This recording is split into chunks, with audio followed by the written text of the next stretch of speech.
This story drops you on a savage alien planet where weakness gets you killed and survival means hunting or dying. A young warrior named Dek is desperate to prove himself, even if it costs everything. Monsters that heal, living jungles, deadly robots, and one hunt that turns into an all-out war. Loyalty gets tested, family turns into enemies, and the line between hunter and hero gets real blurry. This is not just a hunt. This is a fight for identity, revenge, and survival.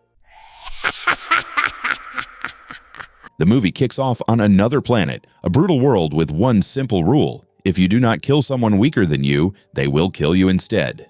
This place runs on pure violence. On this planet, we meet an alien named Deke. He is heading out to meet his brother, a legendary warrior. His brother wears a mask, a symbol of strength and status. Dek does not have one. To earn that mask, he has to prove to his clan and his own family that he is a true warrior, like the rest of them. But here's the problem. Dek is physically weaker than the other aliens. His build is smaller, and he is even missing a tooth. On a planet full of ruthless killers, Dek is different. He actually has a good heart, which makes him an outsider in a world that shows no mercy. When Dek finally reaches his brother, things turn violent fast. The two immediately start fighting. Dek attacks because he wants his clan to believe he is just as savage as everyone else. His brother fights back because he is treating Dek like his next hunt, a way to stay sharp.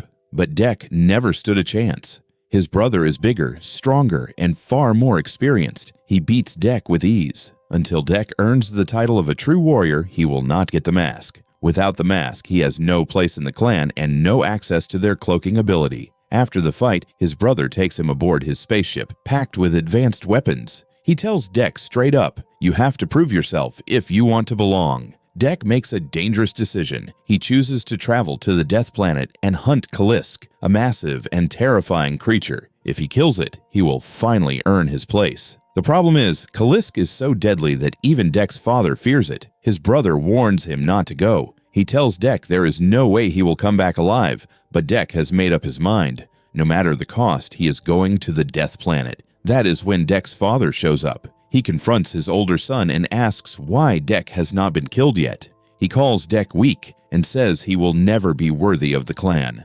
The father takes Deke prisoner. The older brother steps in and argues that Dek deserves a chance. Their father refuses to listen. Things spiral out of control. Dek's brother attacks his own father to protect him. The punishment is brutal. Their father cuts off his son's arm. Despite the pain, Dek's brother frees him and tells him to get inside the ship. Dek does exactly that. In the next moment, the spaceship launches toward the Death Planet. As it takes off, Dek watches in horror as his father kills his own eldest son. His only crime was disobeying the clan leader. Dek is completely shattered by his brother's death. Soon, the ship reaches the Death Planet's orbit. Something goes wrong, and the ship starts crashing. Dek ejects his seat just in time. Against all odds, he survives the crash landing. Now Dek is alone, armed, and stranded in a hostile jungle. Towering trees surround him, thick and menacing. Then the truth hits. These are not normal plants. The trees themselves attack. On this planet, even the forest hunts living creatures. And Dek has just stepped into its territory. Dek's weapons get yanked toward the trees as thick vines whip out and latch onto him. He pulls his sword and starts slicing through vine after vine, hacking his way free. Even then, the attacks do not stop. The forest keeps coming. To save himself, Dek scrambles up onto a rock ledge where the vines cannot reach. He is badly hurt, bleeding all over. He patches himself up, catches his breath, and pushes forward. Ahead of him is a wide, grassy field filled with strange flowers. The moment he gets close, the flowers start changing shape, twisting into something way more aggressive and deadly. Dek slows down and moves carefully, watching every step. That is when he hears a girl's voice calling out for help. She is tied up nearby. Dek approaches her. Her name is Thea. She asks who he is and why he came here. Dek tells her his name and says he is hunting Kalisk. Thea warns him straight up. This planet is a death trap. Every step can get you killed. Long before he reaches Kalisk, the jungle itself will tear him apart. She says she can help him survive, but only if he helps her too.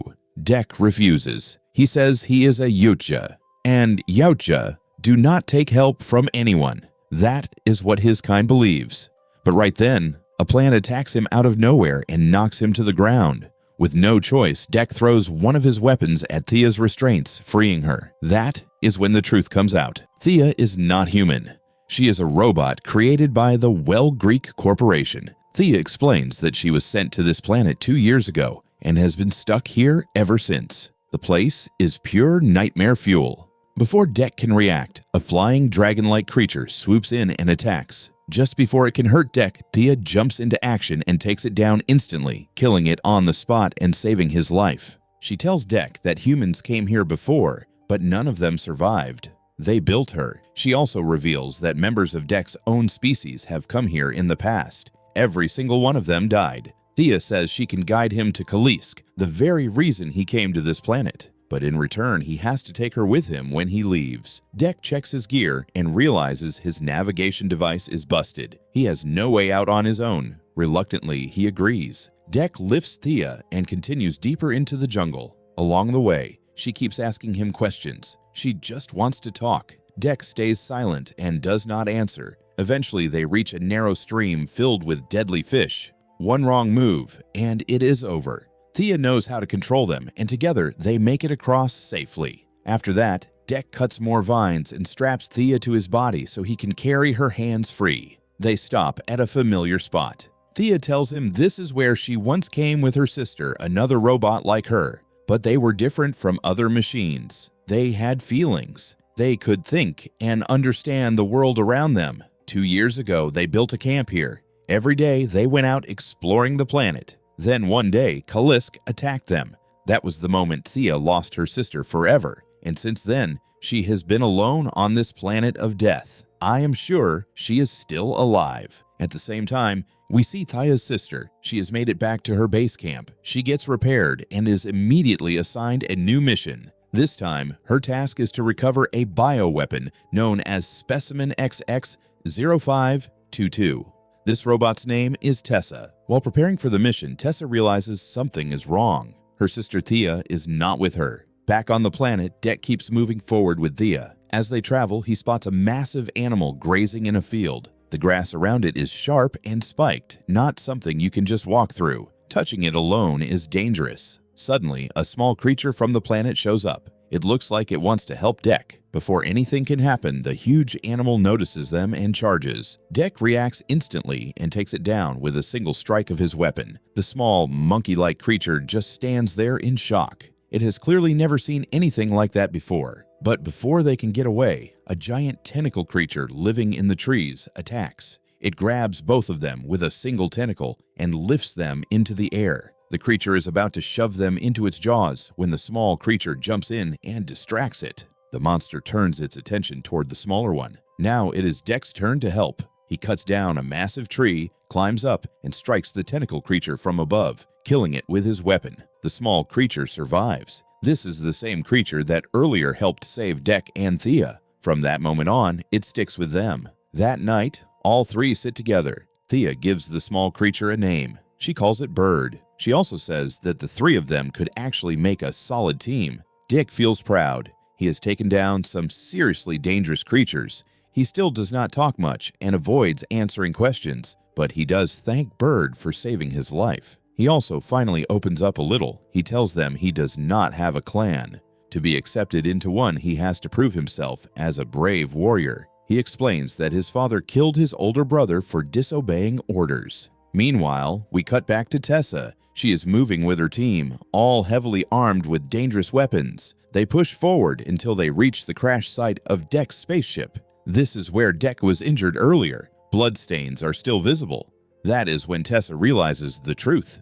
A Yautja, an alien warrior, survived the crash and is still alive. She is not just here for the mission. She is also searching for her sister, Thea. On the other side, we see Thea, Dek, and Bird getting ready to move out the next morning. But now, Dek does not want Bird coming with them. Thea says Bird should stay with them, but Dek shuts it down. He says he is a Yautja, and by their rules, they never take anyone along on a hunt. A Yautja hunts alone, so Dek and Thea move on without Bird. Along the way, they stop near a waterfall. Thea tells Dek that his father never should have killed his older brother. Dek explains that his father is the leader of their clan. Since his brother disobeyed orders, he was seen as weak, and in their culture, The weak are killed. Thea tries to make him see things differently. She tells him about wolves on Earth. Their leader is called the Alpha, the strongest one in the pack, but the Alpha's real job is to protect the entire group, especially the weaker members. Being a leader does not mean killing the weak. It means keeping them safe. Dek cannot wrap his head around that idea. Those kinds of rules simply do not exist on his planet. The two continue forward and finally reach Kalisk's territory. Scattered all around are the dead bodies of Thea's team. This is the exact spot where Kalisk attacked them. Thea also finds her legs there. She reattaches them to her body, which means she can finally walk on her own again. Dek looks up at the sky and says that today is the day. He is going to kill Kalisk and finally earn his place as a warrior in his clan. But Thea stops him. She tells him they need to leave right now. She has already contacted her sister, Tessa. Tessa is on her way with the remaining members of her team, and they will be here soon. Thea also reveals that the Well Corporation created them for one mission: capture Kalisk. And now Tessa is coming to finish that job. She is a deadly fighter. Hearing this sets Dek off. He feels like they are trying to steal his kill. Furious, he ignores Thea and moves forward anyway. Dek finds gasoline and spreads it around, setting the area on fire. The flames draw Kalisk out. The creature is massive and absolutely terrifying. A brutal fight breaks out. Dek slashes Kalisk with his sword, cutting off parts of its body. But Kalisk has a terrifying ability. Its body regenerates on its own. Kalisk then hurls Dek across the area. He crashes into the machine Thea was using to attach her legs. Once again, her legs get trapped under the equipment. Kalisk moves in and snaps Dek's sword in half. But even then, Dek refuses to give up. Dek slashes with his knife and cuts Kalisk's head clean off. But killing Kalisk is not that simple. The creature comes back to life. Right then, Tessa arrives and throws a bomb at them. The blast freezes both Dek and Kalisk in place. Tessa looks exactly like Thea. Same face, same build. She tries to scan Dek's mind, digging through his thoughts to figure out his true motive. But she cannot read him at all. She cannot understand why he does what he does. All she says is, "You'll work for us now." That sets Dek off. He is furious. Tessa then revives Thea and tells her they now have both Kalisk and an alien prisoner. That alien is Dek, Thea's friend. Thea begs Tessa to free him, but Tessa refuses. Instead, she injects chemicals into Dek's brain. She wants to experiment on him. This was never part of the mission, but Tessa does not care. She ignores Thea completely. Watching what they do to Dek breaks Thea emotionally. That is when Thea makes her move. She helps Dek escape. Dek jumps into the water and barely makes it out alive. He heads straight to his brother's spaceship. Inside, the first thing he does is treat his wounds. He finds his brother's mask inside the ship and finally puts it on. He could leave right now. He could escape the planet for good, but he does not. Dek decides to go back. He wants to save Thea. She helped him when no one else did, and now her own people have turned into her enemies. Using the planet's resources, Dek builds advanced weapons for himself. He tracks Kalisk by following its footprints. Inside one of those massive tracks, he finds Bird sitting there. That is when Dek realizes the truth. Bird is Kalisk's child, so Dek takes Bird with him and heads toward the facility where Thea is being held. Their plan starts with activating Thea's robotic legs remotely. That distraction pulls security away. Dek attacks, wiping out multiple guards, clearing a path. They get the legs to Thea, and once they connect, she can finally move freely again. Thea tells Dek they need to leave immediately. Dek explains that Kalisk is Bird's mother, and Bird came here to get her back. Thea reveals something worse. Tessa is preparing to send Kalisk to Earth. In less than 20 minutes, Kalisk will be launched toward the planet. They have to stop it. More androids rush in, all programmed to kill Dek. He stays calm, waiting. When they close in, Dek moves fast and wipes them all out in one brutal attack. Then Tessa shows up wearing a massive robotic combat suit. She charges straight at Dek. At the same time, Thea reaches the chamber where Kalisk is locked inside a container. She tries to unlock it using her retinal scan, but the system rejects her. An android security guard spots her. Thea pretends everything is normal. The second she gets an opening, she knocks the guard out cold. Thea uses her retinal scan and finally unlocks the system. Kalisk is free. Kalisk charges straight into the area where Tessa is attacking Dek from inside a massive robotic suit. Kalisk goes after her, but the armor is too strong. She cannot break it on her own. Deck jumps in to help. Together, they damage the suit until the armor finally cracks. Once it breaks, Kalisk grabs Tessa and swallows her whole. Right after that, Bird steps forward, along with Deck and Thea, standing face to face with Kalisk. The creature sees her child, and for a moment, everything feels calm. She is clearly happy to see Bird again. Then something goes wrong. Tessa is still alive inside Kalisk. She blasts her way out from the inside, killing Kalisk in the process. Bird is devastated. Losing his mother hits hard. Tessa turns to Thea and coldly says there is only one punishment for betrayal, and that punishment is death. Just before she can kill Thea, Deck strikes from behind with his sword. At the same time, Bird lunges in and rips Tessa's head clean off her body. Tessa is finally dead. Now Deck, Thea, and Bird are a team. Sometime later, we see Deck back on his home planet. He stands before his father. Without saying much, Deck throws Tessa's head at his feet and says he has completed his hunt. His father looks at him and says he no longer belongs to the clan. He orders 2 warriors to kill him. Deck takes them both out instantly, dropping them with a single strike each. Furious, his father attacks him himself. But this is not the same Deck anymore. This Deck is a true warrior. He counters every move his father makes, going head-to-head with the strongest fighter in the entire clan. When his father realizes he cannot win, he activates his cloaking ability and disappears. But Deck saw it coming. He was ready. Deck throws sand from his ship into the air, revealing his father's movements. Using that opening, Deck slices off one of his father's arms and locks him down. Defeated, his father admits the truth. He tells Deck that he is an even greater warrior than his brother ever was, and that he deserves a place in the clan. Deck shuts him down. He says he already has his own clan. Right then, Bird shows up and bites off his father's head. Deck came here for one reason: to avenge his brother, and now that debt is paid. After that, Deck installs the cloaking device into his own gear. Thea stands beside him. The 3 of them are now a clan. Bird has grown much larger than before. The remaining members of Deck's father's clan stand against them, angry and ready to fight. Suddenly, a massive spaceship appears overhead. Deck looks up and says the ship belongs to his mother. And with that, the story comes to an end. Hope you enjoyed the movie.